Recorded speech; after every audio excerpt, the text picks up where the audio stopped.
Hey everybody, this is Terry. I wanted to give everybody a quick update on what's been going on for the past several months. I've started working on my pickup.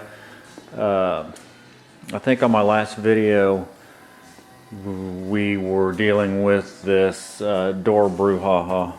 So that's all been taken care of. And I can't remember on my last video if this had been fixed yet or not. But see how the belt line at the top lines up?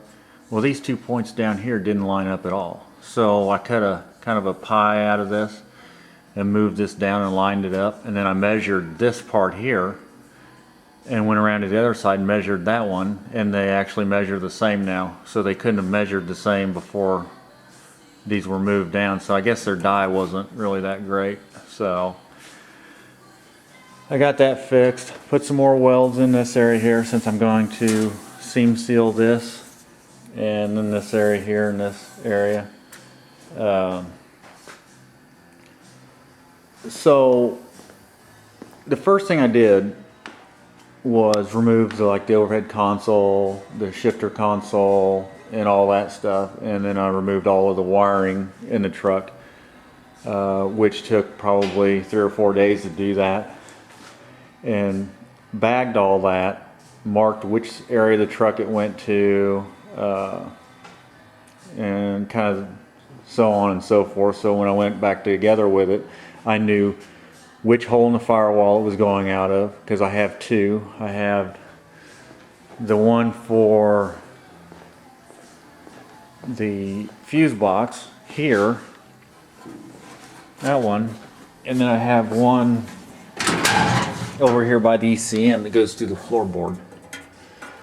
So I marked it so I knew where everything was going, and to try to make it as quick and easy deal as possible.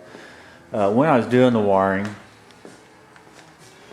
I had an issue up here, this area here across the frame here for the it was for the headlights and the turn signals and stuff like that. So I guess my thought when I was wiring this was to have all the wiring for that pertain to the driver's side come out the driver's side hole, and everything for the passenger side to come out the passenger side hole, was my thought process on that. And even as I was wiring it, I knew that when it come to time to take it out, I would have to de-pin a couple connectors here and there in order to make it so it was removable. Okay, so then we get Sierra, and she chews a big chunk out of the wiring harness down here, so I fixed that. And then I got to thinking, you know what, I can get rid of all that damage just by putting a couple weather packs here, and it will kill two birds with one stone. It'll make it so I can get rid of the damage and get rid of the having to de-pin a couple connectors. And I can just plug it in, and this side can go out that side, this side can go out that side, and it'll be nice and sweet. So that's what I ended up doing there. So the wiring is all downstairs in a box out of the way. Also downstairs is the front fender radiator, or front fender splash apron running board assembly for each side is downstairs. The rear fenders are downstairs. The roll pan's downstairs. And the bed is back there at the back of the shop. And before I rolled it back here, you're not going to be able to see this, but right in this area here, I cut a slot in. And that slot is for the fuel tank vent, because it's going to live inside this stake pocket. So I got that out of the way. Otherwise I would have forgot about it. So then before the cab got moved over here, I come in here and finished up the details on where this column goes through the firewall.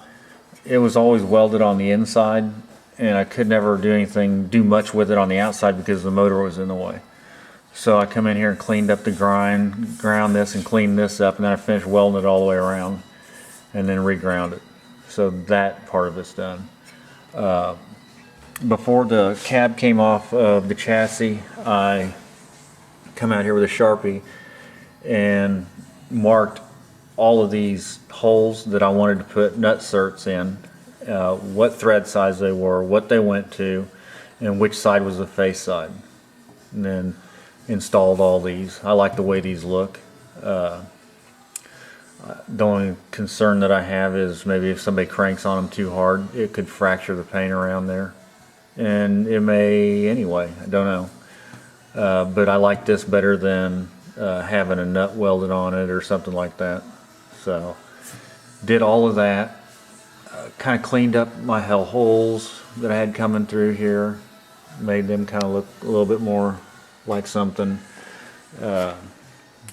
Also did all the nut certs and everything on the inside of the firewall, and took care of some little issues I had in here.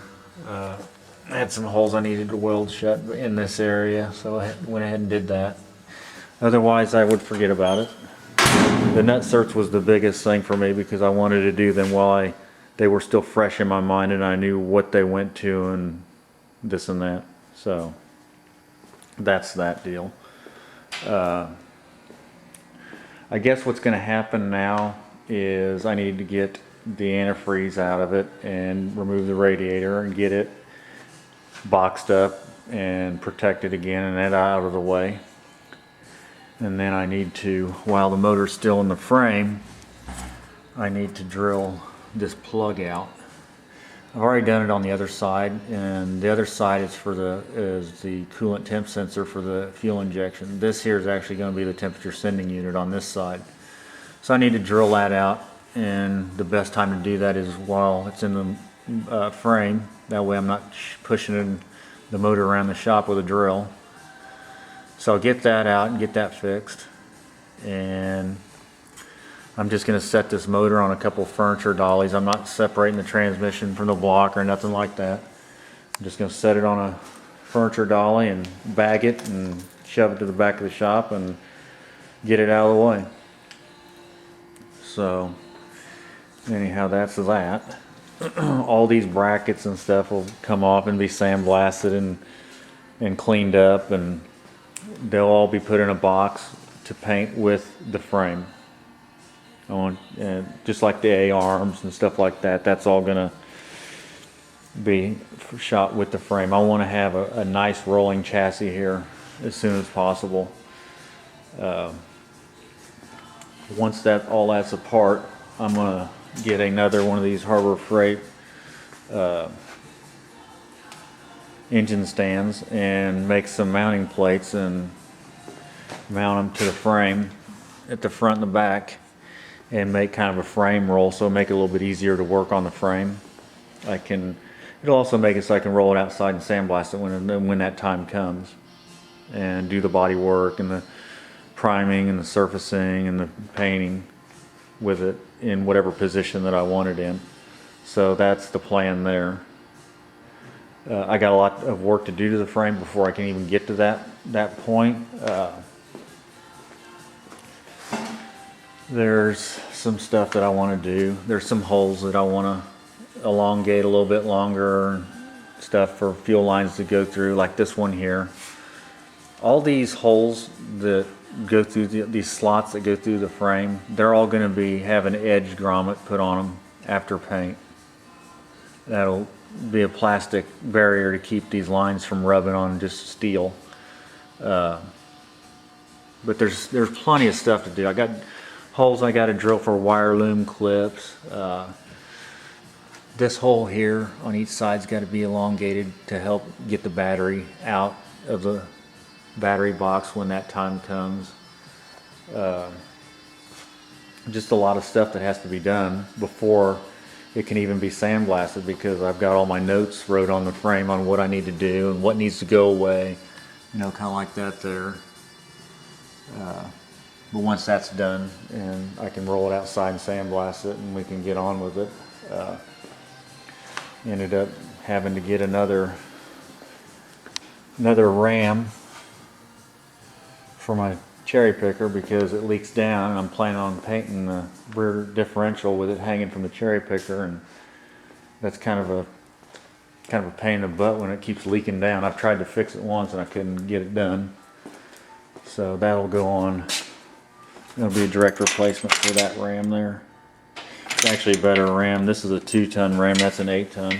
So Anyhow, I got this little guy given to me. This is kind of a, it took me about 3 weeks to clean all the paint off these. These are expensive paint shakers and nobody ever takes care of them.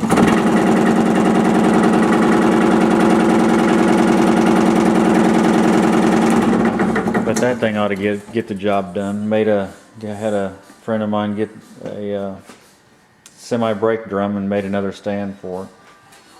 So anyway, I like that. Anyway, guys, that's kind of where I'm at. Just trying to move to getting something going on the frame. I need to, get all the exhaust out of it and get the master cylinder out of it. All this stuff for the steering needs to come out. But anyhow, there was a question I had. These wheels that I'm putting on this truck are going to show quite a bit of this inner workings of the wheel and hub. These are Wilwood calipers and they're chrome. This is an S10 Extreme rear end. Does anybody know where I can get chrome plated calipers for an S10? I mean, I know they make a chrome paint. I'd like to try to avoid that if I can. Or should I just paint them black? Or should I paint them red to match the frame? Do they have to match the front? What's your opinions on that? If anybody has an opinion on that. Anyway, guys, thanks for watching. Bye.